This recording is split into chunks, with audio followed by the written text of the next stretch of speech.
Bonjour à tous, Sawadee Krap Tukron. La dernière vidéo sur 9 choses meilleures en Thaïlande qu'en France vous a pas mal plu. On va maintenant faire le match retour. 9 choses meilleures en France qu'en Thaïlande. Je vais également inclure la Suisse car je suis français mais j'ai passé des années de ma vie en Suisse. Donc maintenant on va voir 9 choses mieux en France et en Suisse qu'en Thaïlande. Numéro 1, on va commencer par ça direct, c'est la bouffe. La nourriture de chez nous, en France et en Suisse, est bien meilleure qu'en Thaïlande. Déjà, elle est beaucoup plus diversifiée. La nourriture en Thaïlande, les soupes, le riz, les nouilles, c'est bon, hein, je ne dis pas le contraire. Mais par contre, au bout d'un moment, on peut se lasser très vite. C'est pas vraiment consistant. Si on prend la nourriture européenne, un bon saucisson, une assiette de fromage avec du bon pain, ça fait quelques années que je vis en Thaïlande maintenant et franchement, c'est ce qui me manque le plus de chez nous, c'est la nourriture. Quand j'ai des amis qui reviennent me voir de France en Thaïlande et qui me demandent qu'est-ce que tu veux que je te ramène, ma réponse à chaque fois c'est ramène-moi un bon saucisson traditionnel de chez nous. Bien évidemment, en Thaïlande, il y a des restaurants français ou des restaurants occidentaux. Le prix est bien plus élevé que la nourriture thaï, c'est normal, mais c'est quand même pas aussi bon que chez nous.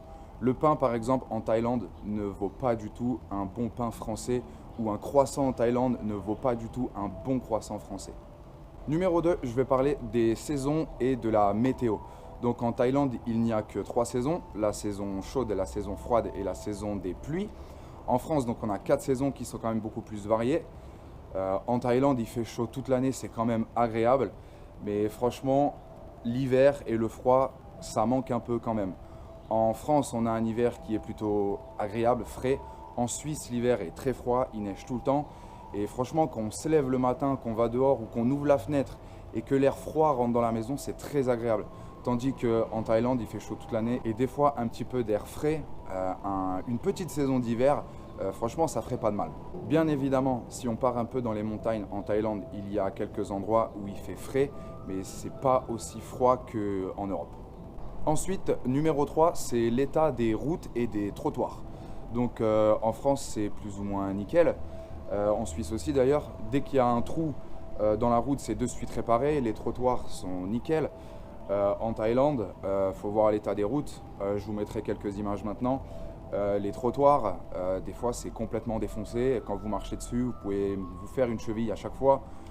Des fois les plaques d'égout sont trouées, je vous laisse imaginer ce qui arrive si vous mettez le pied dedans.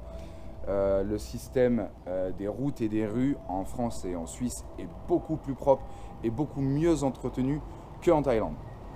Point numéro 4, la sécurité routière. En Thaïlande, c'est assez simple d'avoir le permis. C'est peut-être pour ça que les routes ne sont pas très sûres. En tout cas, en France, il y a quand même très peu d'accidents. Le code de la route est extrêmement bien respecté. En Thaïlande, le code de la route, c'est un peu n'importe quoi. Tout le monde grille les feux, tout le monde roule sans casque. Oublie de mettre le clignotant, l'essence interdit, c'est vraiment n'importe quoi. Et depuis que je suis en Thaïlande, j'ai vu plusieurs fois des accidents mortels, alors qu'en France ou même en Suisse, j'ai pas le souvenir d'avoir déjà vu devant moi un accident mortel. Donc la sécurité routière, encore un point en plus, où la France c'est bien loin devant la Thaïlande. Numéro 5, l'éducation et donc le système scolaire. En Europe en général, l'école est plus ou moins obligatoire jusqu'à un certain âge et surtout elle est gratuite. En Thaïlande, c'est pas vraiment le cas. L'école peut vite avoir un certain coût, surtout si vous allez dans des études supérieures. Le système est assez différent. En Thaïlande, ils ont des uniformes, tandis qu'en France, on s'habille comme on veut. La classe en Thaïlande, on garde le même groupe de personnes, plus ou moins de la primaire jusqu'au lycée. Tandis qu'en France, chaque année, on change de classe, donc on n'a pas vraiment le temps de créer des vrais liens avec des personnes. C'est pour ça qu'en Thaïlande, quand ils sont amis, ils se connaissent depuis tout petit et c'est vraiment des amis de longue date, un peu comme une famille. Donc le système d'éducation meilleur en France au niveau de la qualité et du prix. Numéro 6, le système de santé, donc tout ce qui peut toucher par rapport aux docteurs, dentistes et les hôpitaux. En France, on a la sécurité sociale, voire des mutuelles, etc. Les hôpitaux sont très accessibles. Dès qu'on a un problème, on peut y aller et être pris en charge tout de suite. En Thaïlande, ce n'est pas vraiment le cas. Le système de santé peut très vite coûter très cher. Et si vous n'avez pas de quoi payer, eh bien, on vous laisse devant, tout simplement. Pour ne pas vous retrouver dans ce genre de situation, il y a bien sûr des assurances qui peuvent vous assurer un certain montant qui peut être très élevé. Venir en Thaïlande sans assurance, c'est presque du suicide. N'importe quel expat vous dira qu'une assurance c'est clairement nécessaire ici pour, au pire des cas, avoir un rapatriement vers la France et se faire soigner dans un hôpital français. Numéro 7, les aides sociales. Donc là, on va parler de tout ce qui est APL, allocation, aide au logement, chômage, etc. En France, il y a énormément d'aides pour les personnes qui peuvent avoir des problèmes. D'un côté, tout ça, c'est prélevé sur les impôts et votre chômage est prélevé sur votre salaire. Donc c'est votre argent qu'on vous reverse. Tandis qu'en Thaïlande, il n'y a pas d'aide, il n'y a pas de chômage. Si vous ne travaillez pas, il me semble que le maximum, c'est 3 mois de chômage, quelque chose comme ça. Mais jamais vous allez pouvoir rester 1 an au chômage en Thaïlande, c'est impossible. Il faut vraiment bosser, ou si vous ne bossez pas, ben, vous ne mangez pas tout simplement. Quant aux aides sociales en Thaïlande, quand il y a eu le Covid, il y a eu le Khon Lakron. C'est ce qui veut dire la moitié par personne. C'est tout simplement quand vous alliez dans certains restaurants, l'État prenait en charge la moitié du repas à hauteur de 150 bahts par personne et par jour, il me semble. C'est une des seules aides qu'il y a eu pendant le Covid, mais en règle générale, je ne pense pas que les Thaïs bénéficient beaucoup d'aides de l'État.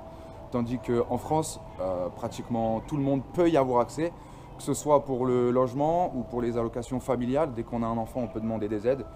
Ou si on travaille et qu'on se retrouve au chômage, on a une période de chômage dans laquelle on est payé jusqu'à ce qu'on retrouve un autre boulot.